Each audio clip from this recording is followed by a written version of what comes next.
20 years old pa lang daw, pinlano na ni Bel Mariano magkaroon ng bahay. So Bel nagpagawa nga ng bahay at ngayon nasa 22 anyos na ay malapit na raw pong matapos ang bahay niya. Interior designs na lang daw halos ang kulang. Nakaka-proud, nakaka-inspire and motivate silang dalawa ni Donnie. Ayan, more blessings to come, Don Bel. Indeed, hindi kayo nakakahiyang ipagmalaki as a role model. Sabi naman ng isa, very well spoken, very unbothered and classy pa. Never pumatol sa bashers. So, diba? Yan ang sabi na. Congratulations, Bel.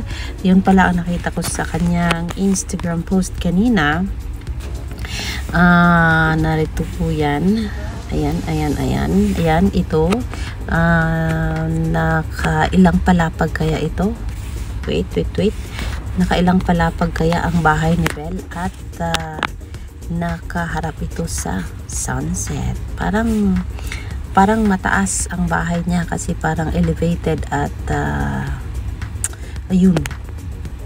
Parang nasa tuktok siya ng mga puno ang veranda niya. So, I think maganda at malaki ang pinagawang bahay ng isang Bel Mariano. Congratulations, Bel, and more blessings kasi ang bait mo naman kasing bata at hindi ka daw napatol sa mga bashers. So, diba?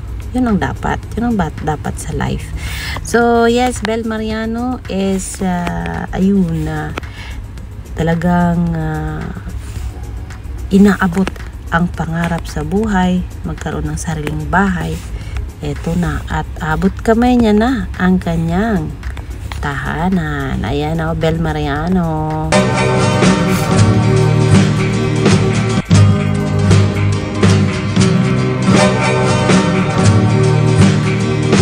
Diba? Tapos yan, punong kahoy yan. Punong kahoy, tapos nakikita niya na lang ang tuktok ng mga puno. So, ibig sabihin, malaki ang bahay ng isang Bel Mariano. Sabi ng comment, so proud of you, Bel. Will deserve, you work so hard. Congratulations. So proud of you, Bel. Sabi ni Mika Luisa. Bea Rexil, so proud of you, Bel Mariano. More blessings to come. You are such an inspiration. Ayan. Sabi dito, maraming congratulations. Ang daming pangalan. You just imagine 1,000 comments, guys. Feeling ko tuloy, bahay ko yung bahay ni Bel. Ganda talaga ng view. Nature. Parang ang sarap tumambay buong araw. Di kaya yun may swimming pool din doon. Diba? Nakaharap sa sunset.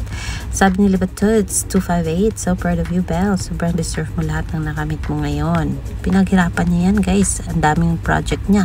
Ang daming advertisement niya. Nakailang teleserye siya. Tapos Can't Buy Me Love.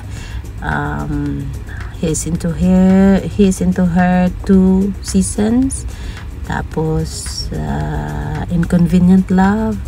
Tapos ito may paparating na How to Spot a Red Flag. Naku, for sure. Tapos ngayon host pa siya ng ASAP kasi bukas host pa rin siya ng ASAP, mga kaibigan. Continuous na yun. Bel, Donnie, Edward, Darren, and Robbie po ang host bukas. So may entrata which is perform tomorrow siguro. Kasi yun ang nakasulat sa ABS-CBN-PR. So ayan. So sa mga talent fee pa lang, ang laki na, marami pa siyang mga mall shows, dami pa siyang concert na for sure meron siyang income dun.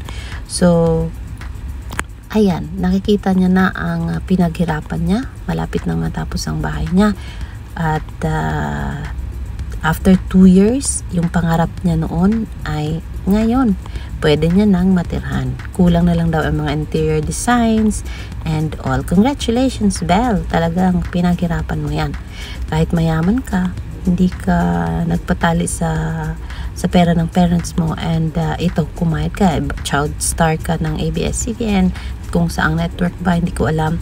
Pero yes, ang alam ko ngayon, nasa ABS-CBN ka and ang dami mong proyekto. So, marami pang darating for sure. Hindi lang bahay ang kaya mong gawin. Siguro mga, let me say,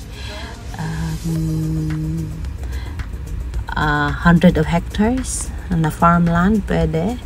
Pwedeng beach resort, pwedeng restaurant chain of restaurant, marami pang iba. Or mga makeups, 'di ba? Na mga brand, pwede ka pang tumayo ng business. For sure meron 'yan. And given kasi kay graduate na, 'di ba? So mas marami pang doors na mag-open sa iyo. And marami ka pang projects na magagawa. For now, congratulations sa nagawa mong bahay. Happy ka dyan. And more blessings to come to you. Alexander likes to choose. Gandang gabi po sa inyong lahat.